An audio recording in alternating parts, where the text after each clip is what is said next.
ऐसा करना पड़ेगा जिससे वो मुच्छर खुद हमें उस कातिल के पास पहुंचा दे। धनुआ, मेरे पास एक आइडिया है। मैं उस मुच्छर के पास जाता हूँ और उससे कुछ ऐसा कहता हूँ जिससे वो उस कातिल के पास जाए और उसे बताए जा करके भज्जी ऐसा कह रहा था। फिर हम उस कातिल को रंगे हाथों पकड़ लेंगे। पर ऐसा क्या कहेगा तू आते जाके? वो सब तुम मेरे ऊपर छोड़ दे। मुझे उस मच्छर से जाकर क्या कहना है क्या नहीं कहना, आज उसे पता चल जाएगा भज्जी और धनुआ क्या कर सकते हैं। वो भज्जी के मम्मी पापन को मारना चाहता था ना, पर अब भज्जी बताएगा उसने किसके मम्मी पापन को मारने की धमकी दी है। साले के मैंने हाथ पैर तोड़ के धड़ से अलग नहीं कर दिया ना, मेरा भी नाम भज्जी नहीं है।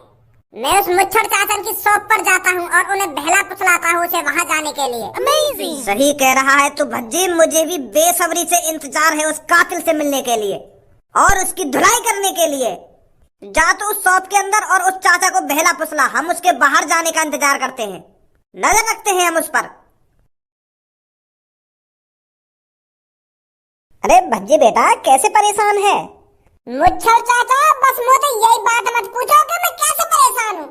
जब जिंदगी में एक गद्दार यार मिल जाए ना मुच्छर चाचा, तो जिंदगी बर्बाद हो जाती है और ऐसा ही कुछ मेरे साथ हुआ है। पर बेटा तेरे साथ ऐसा क्या हो गया जो तू इतनी बहकी बहकी बातें कर रहा है? चाचा तुम तो जानते ही होगे मेरे बचपन के यार को, जो हर पल मेरे साथ रहता था, मेरे साथ ही खाना खाता था, मेरे साथ ही डोलता था, फिरता था, घूमता था। अच्छा, धनुआ की बात कर रहा है तू? हाँ चाचा, मैं उस धनुआ की ही बात कर रहा हूँ। पर अब वो मेरा जिगरी यार नहीं है, वो मेरा इस दुनिया का सबसे खतरनाक दुश्मन है, जिसने मेरे साथ गद्दारी करी है, मेरे को बुरा भला बोला है।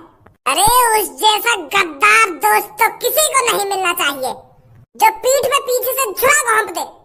अब उसने मेरे साथ गद्दारी कर ही दी है तो भज्जी अब उसे जिंदा नहीं छोड़ेगा। मुच्छर चाचा, मैंने सोच लिया है, आज रात मैं भज्जी का मर्डर कर दूंगा। आज उसकी जिंदगी की आखिरी रात होगी चाचा।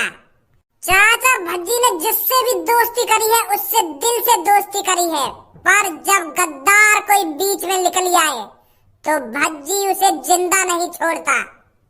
तो आज धनुआ की गर्दन धड़ से अलग भज्जी करेगा। और चाचा, मैंने तुमको अपना समझ के ये सब बताया है, ये बात किसी और के कानों तक नहीं जानी चाहिए चाचा। हाँ, मैं ना बताऊंगा, काय को ना बताऊंगा मैं। ये बात बस मुच्छर चाचा और भज्जी के बीच रहेगी।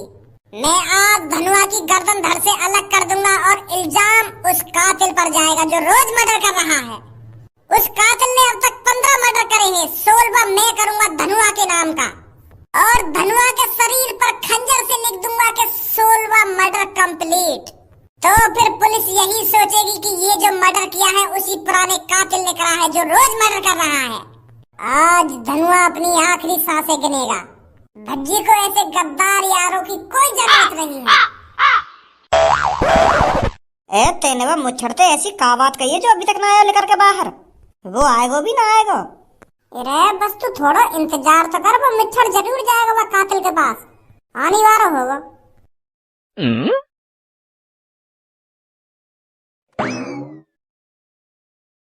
हम तो पहले कह रहे हैं ना, वो जरूर जाएगा वहाँ के पास। यहाँ के पीछे पीछे रहना है हमें, हम भी देखें कहाँ जाएगा ये, कहाँ है वह कातिल को अड्डा। आ जा जल्दी। अरे वह कातिल से लड़ने के लिए कुछ डंडा वंडा ही ले ला, कहीं वो कातिल हमारी भी गर्दन धड़ के अलग कर दे। वे चुपचाप आ जा, बकचोदी मत करे खामा खा की। कालिया की पहुंच इस शहर में बुर्ज खलीफा की चोटी से भी ऊंची थी कभी, जो तुम जैसे गाड़ुओं ने पूरी खत्म कर दी है। पहले कभी कालिया की कहानी घर घर में सुनाई जाती थी। माँ अपने बेटे से कहती थी कि बेटा रात भर जागना जितना जाग सके, वरना कालिया आ जाएगा और सारा सामान लूट कर ले जाएगा। और अब माँ अपने बेटे से कहती है कि बेटा जितना सोना है आराम से सो और फुर्सत में सो, अब कोई नहीं आएगा, कोई हमारा सामान लूट कर नहीं ले जाएगा। और ये जो कालिया का भय खत्म हुआ है तुम जैसे छोटे चोरों की वजह से खत्म हुआ है। कालिया का नाम मिट्टी में मिला दिया तुम जैसे गाड़ू चोरों ने। पर अब कालिया ये सब बर्दाश्त नहीं करेगा। कालिया ने ठान लिया है इस शहर के सारे चोरों को खत्म कर देगा, जड़ से खत्म कर देगा। जो आगे से इस शहर में कोई चोर पैदा नहीं हो। किसी के घर चोरी करने से पहले 100 बार सोचे कि इस शहर में कालिया नाम का भी कोई चोर रहता है, जो बेरहमी से लोगों की गर्दन धड़ से अलग कर देता है, टांग अलग कर देता है, हाथ अलग कर देता है। पर अब कालिया को अपना खौफ दोबारा बनाना पड़ेगा। जब कालिया लोगों के सामने आएगा और उन्हें बताएगा कि ये जो अब तक मर्डर हुए हैं कालिया ने करे हैं, पुराने वाले कालिया ने, तब फिर दोबारा माँ अपने बेटे को कहानी सुनाना स्टार्ट करेगी कालिया के बारे में। बेटे जागते सोना, कालिया वापस आ चुका है। पर तुमने मैं काहे को पकड़ा हूँ? मैंने तो आज तक चोरी करी ना है, मेरे बॉस ने चोरी करी है। मैं तो बस सामान उठा के ले जावे हो, छपरी बस चुरावे सामान तो मैं तो बस सामान उठा के ले जावे हो, मैं थोड़ी चुरावे सामान जो तुमने मैं पकड़ लिया हूँ। ऐसे मुझे भी सजा देने वेने के इरादे हैं क्या तुम्हारे? सजा देने के इरादे नहीं है, तुझे सीधा मारने के इरादे हैं कालिया के। कालिया जी अगर मानो तो मेरे बॉस मारा, तुम मोगा को मार रहे हो। मैं तो उनको चेला हूँ, मैं तो बस उनके हुक्म का पालन करता हूँ, जैसे तुम्हारा यू गंजा तुम्हारी बातों का पालन करे। प्लानिंग उनकी होती है, सामान वो चुराते हैं, मैं तो बस उस सामान को इधर से उधर ही तो रखता हूँ, मैं चुराता थोड़ी हूँ जो तुम मुझे पकड़ लाए हो। कालिया जी एक खबर है तुम्हारे लिए। क्या खबर है? खबर ऐसी लाया हूँ जिसे सुनते ही तुम 1 और 50,000 रुपए की गड्डी मेरे हाथों में थमा दोगे। भज्जी धनुए को मारने की बात कर रहा है। आज मेरी शॉप पर भज्जी आया था और उसने कहा था कि मैं धनुआ की गर्दन धड़ से अलग कर दूंगा और इल्जाम उस कातिल पर आएगा जो लोगों को मार रहा है।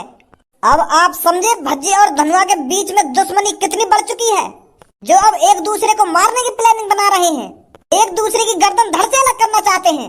अब मुझे नहीं लगता कालिया भाई साहब भज्जी तुम्हारे रास्ते में आएगा। वो तो अपने दोस्त को ही निपटाने में लगा हुआ है, अपने दोस्त को मारने की प्लानिंग में लगा हुआ है वो। अरे वाह, ये तो बहुत अच्छी खबर है। मान गए मुच्छर तेर को, मान गए। कालिया खुश हुआ मुच्छर तेर से।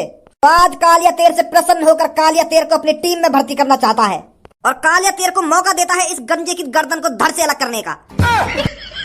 क्या मोकू काहे की गर्दन धड़ से अलग ना करनी?